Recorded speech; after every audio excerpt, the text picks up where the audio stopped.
ምን ያህል እያስመሰሉ እንደሆኑ እነማን ጠላቶቿ እንደሆኑ ሩታ ለይታለች ማለት ነው። እና ከዚህ ቀደም ሩታን ሲሰብክ የነበረ ምላስ እውነት ዴቭም ቡዜም ማለት ነው። ቡዜ ቆይታለች ሸርተተታለች እኮ ጊዜና ዘመን የላትም። ዴቭ ግን በዚህ ባጭር ጊዜ ውስጥ መቀየሩ በጣም ገርሞኛል። ለእውነት የቆመ ወንድም ዴቭ ነው እያልኩ ነበረ እኔ እስከዛሬ ስከራከር የነበረው ማለት ነው። እሱም ምንድን ነው እንግዲህ ሁል ጊዜ ኤፍሬም እንደሚለው እኔ እኮ ደስ ይለኛል ከአንድና ከአንድ አባት ከእናትና ከአባት ጋር ሆኖ ያደገ ልጅ በጣም ስርዓት ያለው ነው። እኛ ጋሽዬና እናታችን ስታሳድገን በስርዓት ተቆንጥጠን ያደግን ፈጣሪ እንድንፈራ ሰው እንድናከብር ሆነን ያደግ ነው። ስለዚህ የሩታና የአብርሃምን ግንኙነት እፈልገዋለሁ። ግን እነሱ ትዳራቸውን ለመመለስ ብዙ ታግዬ ነበር፣ አልሆነም። ምናልባት ከእኔ ደግሞ አንተ ተሽለክ የተለየ መንገድ የምታመጣ ከሆነ ከጎንክ ነው የምሆነው፣ ደስተኛ ነኝ። ግን አብርሃም ሁለት ቦታ መሆን የለበትም። ለሄርሜላም እውነቱን ይንገራት እና ተሰብስቦ ይቀመጥ።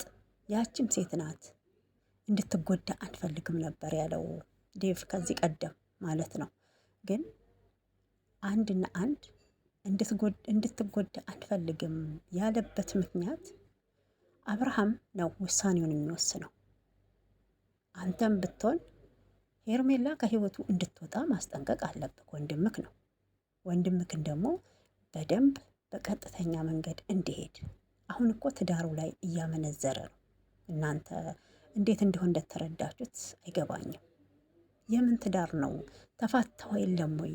ተፋተሻል፣ የአንቺ ነገር አብቅቷል እያለች ብዙ ጊዜ የተናገረች ነበረ ቡዜ ማለት ነው። በእውነት ቡዜ የቡዜ ንግግር የአቤል ንግግር በእውነት ትንሽ እንኳን እፍረት የላቸውም ማለት ነው። እና በጣም እንደው ሲናገር ራሱ በጣም ኃይለ ቃል ነው እየተናገረ ያለው።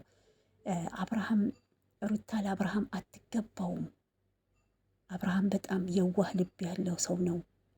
ሩታ አብርሃምን እየገፋችው ነው። ስለዚህ ትክክለኛ ምርጫው ሄርሜላ ናት እያለ ነበረ ሲናገር የነበረው ማለት ነው። እና እንግዲህ ትናንት ሲያሽቃብጥ አይታችኋል። በጣም እንግዲህ የሩታ ግፍ አላስተኛ ብሎታል። ራስ ምታት ሆኖበታል። ተጸጽቷል ባደረገው ነገር። ለምን ከሩታ እጅ በልቷል፣ ጠጥቷል። ብዙ ላይፎችን አብረው አሳልፈዋል። ብዙ ትዝታዎች ነበራቸው። በአብርሃም በኩል ጓደኛው ያው ወንድሜ ነው እያለ አሽቋልጥ ማለት ነው። ገብቷችሁ። በዚህ ልክ ደግሞ ገፍቶ ይሄዳል፣ ሩታን ያስቀይማል ብላችሁ የማትጠብቁት ሰው አቤል ነበረ።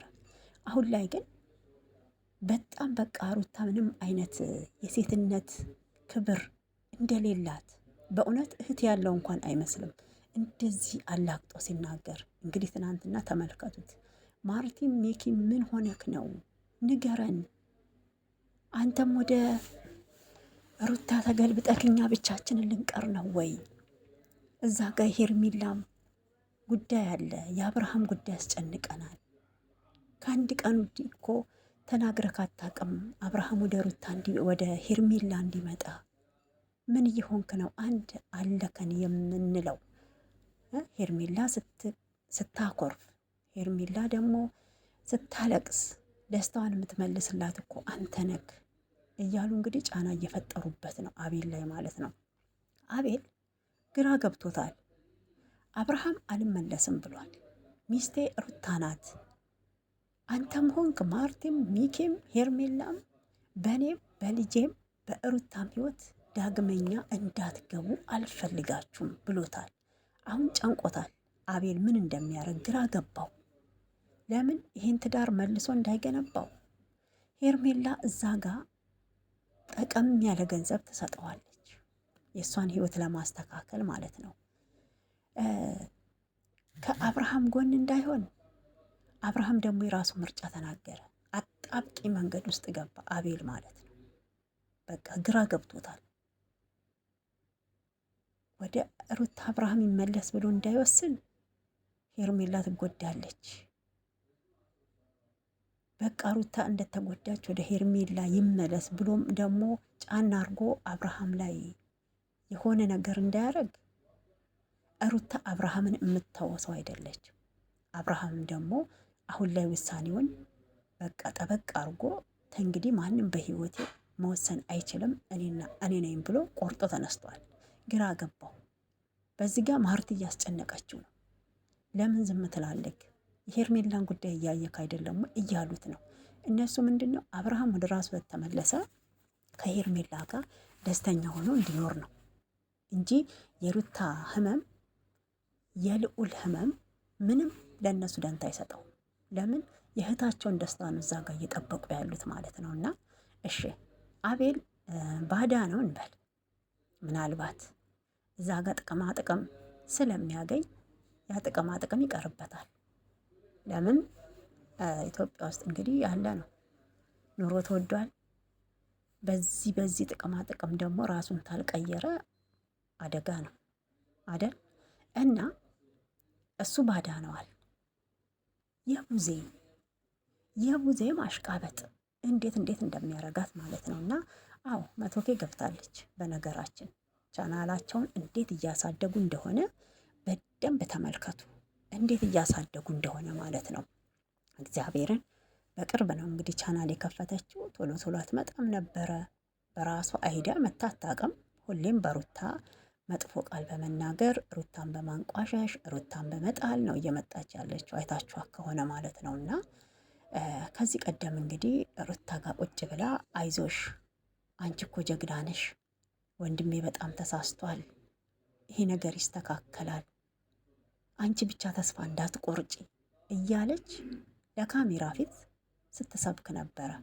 ከካሜራ ጀርባ ግን ማንነቷ ሲጣራ በእውነት ዋና ጠላት የአብርሃምና የሩታን ደስታ የማትፈልግ ከባድ ጥላቻን ያጎናጽፋ እንግዲህ ጥላቻዋን የተናገረች በእውነት ቡዜ ነች ማለት ነው። ቢያንስ እኮ አንቺ ትልቅ ነሽ። ወንድምሽን ምናልባት እዛ ጋ ከዚህ ቀደም ሩታ በምታረገው ነገር አዎ ተከፍቷል ብለሽ ሊሆን ይችላል። አሁንም እኮ በህጋዊ መንገድ አይደለም ከሄርሜላ ጋር እያገናኘሽው ያለሽው። እየወሰለተ ዝሙትን እየሰሩ እንዲቀመጡ ነው። የትኛው መጽሐፍ ቅዱስ ላይ ነው የሚፈቅደው? ንገሪ። እርግጠኛ ነኝ የኦርቶዶክስ ላይም የለ፣ የሙስሊሞችም ላይ የለም። አንቺ ፕሮቴስታንት ነሽ? ፕሮቴስታንት ወይኔ ቅርታ አድርጉልኝ ቃሉ አይመጣልኝም። እና እዛ ላይ ሲፈቅዳል ወስልቱ ዘሙቱ ይላል አይልም? በቃ በጋብቻ ተሳሰሩ ችግር የለው።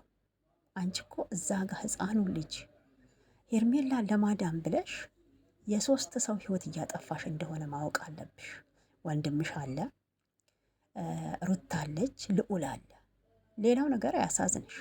ልዑል አያሳዝንሽም? ህፃኑ ልጅ ምንም የማያውቀው ዱዳው አያሳዝንም? በእውነት ፈጣሪ እኮ ያያል፣ ፈጣሪ ያያል። በጣም አስመሳይ እንደሆንሽ ነው እየተረዳሁ ያለሁት ማለት ነው። እንትናን ተዉት፣ ይሄ ዳኒን ተዉት። በግድ ቀፋት ይለዋል። እቀፋት፣ እኔን አይደለም ሄርሜላ ነች እኮ አላወካትም እንዴ? አናግራት፣ እኔን ሳይሆን እሷን ያት ይለዋል። በግድ አነሳና እጁን እንግዲህ ወገቧ ላይ አደረገው ማለት ነው። የአብርሃምን እጅ ይዞ እሱ ምንም አልሞቀው አልበረደው፣ ድንቅም አላለ። የቡዜን እጅ ይሁት እጇን አንገቷ ላይ ታረጋለች። በቃ የተደሰተ ለማስመሰል ወንድሟና ሄርሜላ ስለተቃቤት አንገቷን ይዋት አክቷን ማለት ነው። ደግሞ ይሄ ሸለፈት እንግዲህ ልጅ ዳኒ የሚባለው የራሱን ህይወት ትቶ የአብርሃምን ህይወት የሚበጠብጥ የነበረው ማለት ነው። እና ከዚህ ቀደም መቼም ብዙ ነገር ሲያደርገው ቡዜም ተቃውመሽ ነበር፣ በጣም ተቃውመሽ ነበረ። እቃ እስከ ማሳጠብ ሲገፈትረው ሲሰድበው የነበረው እኮ ዳኒ ነበረ ማለት ነው። እና ዛሬ ግን ወዳጅ ሆኖ አብርሃምን እሱ ከሩታ ላይ ቀምቶ እንዳመጣ ነገር ነው። ሩታ ግን የእናንተን ጉድ ለማወቅ ስትል አብርሃምን እዛ ጋ ለብቻው ትታው እዛ ቦታ ላይ ሄደች እንጂ ከሩታ አይደለም ያመጣልሽ። እወቂ፣ ሆን ብላ ምን ይፈጠራል ለማለት እዛ ጋር አስቀምጣው ሄደች። ይወስዱታል ወይስ ይተውታል? አየሽ ብልጠቷ፣ የሩታን ብልጠት ብቻ በጣም በጭንቅላት ጨዋታ እንደምትበልጣችሁ እወቂ። ዳኒም አውቋል። ከሜሪ ጋር አውሪ ብያት የውሸት ውሸት ማለት ነው። ቪዲዮ ላይ ግን ከሜሪ ጋር አውሪ የሚል ነገር አላየንም። መግቢያ ላይም አውሪ ብያት እሷ ወደዛ ስትሄድ እኔ ይዣት መጣሁ አለ። ውሸቱም ማለት ነው። መግቢያ ላይ ስለ ሜሪ የተወራ ነገር የለም። ሩታ ናት አብረሽ እዚህ ጠብቀኝ፣ ዳኒ እንዲህ ቢልክ እንዳትሄድ ያለችው የእሷን ነው። የውሸቱ ውሸት ሜሪን ከተታት ውስጥ። ሜሪም ደግሞ እንግዲህ እሳት ለብሳ እሳት ጎርሳ ትመጣለች ማለት ነው። እና አንቺ እንግዲህ የትም የጣልሽውን ነው ያነሳችሁ ሄርሜላ ብሏል ማለት ነው። ማን ነው ሚኪ ከዚህ ቀደም በእውነት እኔ ሩታ እና ኤፍሬም ሁኔታችሁን ስላዩ በጣም ነው ደስ ያለኝ። ምን ያህል ውርደታም አስመሳዮች እንደሆናችሁ ማለት ነው። ዳኒ በቃ አለቅላቂ ነው። እዚህም አለው እዛም አለው እዚህም አለው እዛም አለው ነው የሚለው ማለት ነው። እና እንግዲህ ሁለቱንም ሀብል ሊያወልቁበት እየታገሉ ነው። ይሄ እኮ የራሴ ነው፣ ያን እኮ ሩታና ስጦታ የሰጠችኝ እያለ ማለት ነው። በነገራችን ድግምት የተደረገበት ሰው በአንድ ይለቀዋል። እናንተ ስታስቡት ሀብሉ ብቻ ስለወለቀ የሚለቀው ይመስላችኋል? ከባድ ነገር እኮ ነው። በእውነት ያላችሁት እናንተ ናችሁ። በሀብሉ ድግምት አድርጋበት ነው ያላችሁት ማለት ነው። እና ከባድ ነገር እኮ ነው። ሀብል ላይ ድግምት ተደረገ ምን ነው የሚያስከትለው? ሀብሉ ቢወልቅም ጸበል ያስፈልገዋል። በቃ የሆነ ነገር ያስፈልገዋል። በአንድ የሚተው አይደለም እናንተ ስታስቡት ማለት ነው። እና የውሸታችሁ ውሸት የልጅቷን ስም ለማጥፋት በዚህ ርቀት መሄዳችሁ በእውነት በስም ማጥፋት ራሱ ሩታ እናንተን መክሰስ አለባት፣ ማሳሰር አለባት ማለት ነው። እንደዚህ ያላችሁትም በሙሉ እና ብልግና፣ የብልግናችሁ ብልግና ምን ያህል እስስት የወንድምሽን ደስታ የማትፈልጊ ሄርሜላ ትናንት ለመጣችው ልጅ ስታሽቃብጪ ማለት ነው። እንግዲህ መጣች። ውይ አብርሽ የደስ አላት። በቃ ጥምጥም አለችበት። ጥምጥም ማለት ነው። ግን በር ሲንኳኳ እንዴት እንደደነበሩ እንዴት እንደፈሩ በጣም ዘለለች። እንደንቦሳ ጥጃ ጥምጥም አለችበት። አብሶ ሀብሉ መውለቁን ስታይ በቃ የኔ ሆና ወደ ራሱ ተመለሳ አለች። ድሮም ከራሱ ጋር ነው። አንቺ አስገድደሽው ነው። እጁ ላይ ባለው ሰዓት መተትሽን አርገሽበት ነው። እዩት እንግዲህ እንትና ማን ነው ዴቭን በቃ ሀብሉን አወለቀው። ያው እያስመሰለ ማለት ነው። አብርሽ እንዳይነቃ ልክ ለራሱ እንደሚወስደው አስመስሎ ነው እንደዛ እያረገ ያለው አክት። በቃ አብርሽዬ የኔ ቆንጆ አለች። የኔ ቆንጆ በቃ ሀብሉ ሞለቀ። ወይኔ ጉዴ! በቃ አሁን የኔ ሆና ወደ ራሱ ተመለሰ። አንቺ ቀማኛ፣ ሴሰኛ፣ ዝሙተኛ መቼም ያንቺ አይሆንም አብርሃም፣ መቼም ያንቺ አይሆንም። በእውነት አይሆንም። ሩታ አሁን እየሄደችበት ያለው መንገድ በጣም ትክክል ነው። መቼም ያንቺ አይሆንም። በጣም በደስታ ደግሞ እኮ እዩ ሁሉንም አቀፈች። የዳኒን ደግሞ እኔ ውለታክም በምን እንደምከፍለው አላቅም አለችው።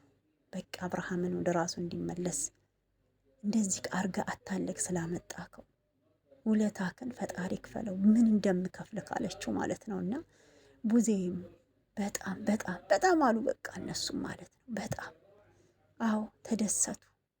አቤት አቤት አቤት ተወናጨፈች። እዛ ጋ የሚሰራትን አጣች። በቃ በደስታ ፍንጥዝ አለች ማለት ነው። ወይኔ እንደዚህ ኪንድ ያስደስታል እንዴ? የሰው ባል ነካ፣ የሰው ባል እንደዚህ ያስደስታል እናንተ? ምነው አንቺ የራስሽን ህይወት ብትኖሪ አብርሃምን ትተሽ ሌላ ባል ብታገቢ አብርሃምን ትተሽ ሌላ ወንድ ብትፈልጊ፣ አሁን ዳኒ ላጤ ነው። ዳኒን አግቢ፣ ሚስት የለውም መቼም። ከጽጌ ጋር ደግሞ እህትና ወንድም ነን እያሉ ነው እንጂ ፍቅረኛሞች ነን አላሉ። በዚሁ አጋጣሚ ለምን ዳኒን አጠብሹም? እንደ ሀሳብ ፈረንጆ አለ፣ እነ ቢኒ አሉ፣ ላጤ ናቸው። እነ ብሩክ አሉ፣ ብዙ ልጆች እኮ አሉ። እውነት አብርሃም ላይ ብቻ ነው እንዲ አንቺ ቆይ እንትንሽን ይሄንን ማን ነው ጥላሽን የጣልሽበት? ምን እንደው ምን ብታረጊበት ነው በእውነት? ምን አሁን ላይ ወደ ራሱ ተመለሰ። አንቺ ነሽ መንቃት ያለብሽ። በሴትነትሽ ሴትነትሽን አስረክሰሻል። እህትሽ ያለችሽ ራሱ ከበቂ በላይ ነበረ፣ ከበቂ በላይ ማለት ነው።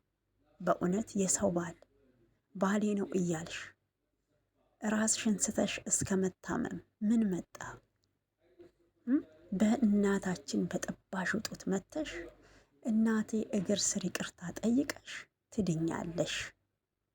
መታሰርም ታለባት ትታሰራለች በካቴና እያለች ነው እንግዲህ። ታልሰማሽ የታመመው አብርሽ ሳይሆን እህቴ ሄርሜላ ናት። እንዴት ነው ትራፊ የሚያምርሽ? አንቺ ውሻ ነሽ ወይ አሞራ ነሽ ወይ? ትራፊ የሚያምረው ውሻ ነው እያለች ነው ማለት ነው። እና እንግዲህ በዚህ ልክ እህትሽ እየረገጠችሽ ከላይ እስከታች አጥባ እያሳጣችሽ፣ በእውነት የእሷ መልእክት ራሱ ይበቃሽ ነበር ማለት ነው። የራስሽን ህይወት ወደ ፈጣሪሽ እየጸለሽ መልካሙን ያልተነካካውን ብሏል እኮ ኤፍሬም። ያልተነካካውን ወንድ ይስጥሽ። አንቺ ብቻ ወደ ፈጣሪ ጸሎት አርጊ። ፈጣሪ የማያውቀው ነገር የለም። ፈጣሪ የማይቀይረው ታሪክ የለም። ነገሮች ይቀየራሉ። እንደዛ ብሎሻል እኮ። ስለዚህ ሄርሜላ ለራስሽ አስቢ። ውድ ተመልካቾቼ እንግዲህ ቪዲዮ ላይክ፣ ሰብስክራይብ እያደረጋችሁ አበረታቱኝ ማለት እፈልጋለሁኝ። የዛሬው ጦርነት ያው ከትናንትና የባሰ፣ ትናንት የሄርሜላ ደስታ ነው። ዛሬ ደግሞ በሀዘን ተውጣ ወደ ቤቷ እያለቀሰች እንደምትሄድ ምንም አይነት ጥርጥር የለንም። ሩታዬ የልጇን አባት እንግዲህ ይዛ ወደ ቤቷ ትሄዳለች ማለት ነው። ሀብሉም ይመለሳል። ብዙ ባትደሰቱ ጥሩ ነው። ብዙ ባትደሰቱ ጥሩ ነው ማለት ነው። በእውነት ግን በነገራችን ሀብሉ ኦኬ፣ ሀብሉ ሲወልቅ ትናንት አሳያችሁ ነካ። ሆኖም ከትናንት ወዲያ ነበር፣ ዳኒ ከመቅረቡ በፊት ነበር ሀብሉ መውለቅ የነበረበት። እንግዲህ አሸነፈ ስላሉ በዳኒ በኩል አግኝተውታል። ምንም እንዳትደሰቱ። መቼም ይሁን መቼም ሩታና አብርሃም አንድ ጋ ነው የሚሆኑት። ድራማው ላይ ስለተካተታችሁ ቻናላችሁን ስላሳደጋችሁ ደስተኛ እየሆናችሁ ነው። ድግምት እያላችሁ ደግሞ የምትሰሩት ቪዲዮ አጸያፊም ነው። በእውነት ጥሩ ነገር አይደለም። ድግምት የተደረገበት ሰው የእግዚአብሔርን ቃል ሲነገረው እውነቴን ነው እንትን አይልም። እግዚአብሔር ይመስገን ብሎ ፈጣሪን ስም አይጠራም ማለት ነው። እና ምን እያረጋችሁ እንደሆነ በደንብ ተመልከቱ፣ በደንብ ተመልከቱት። ሁላችሁም የዘራችሁትን ነው የምታጭዱት። እንግዲህ የዛሬ ቪዲዮ ይሄንን ነው የሚመስለው። ላይክ ሰብስክራይብ እያደረጋችሁ የራሳችሁን ሀሳብና አስተያየት መስጠት ትችላላችሁ። እወዳችኋለሁኝ። ሀገራችን ኢትዮጵያን ሰላሟን ያብዛ። በሌላ ቪዲዮ እስከምንገናኝ መልካም ጊዜ ይሆነላችሁ።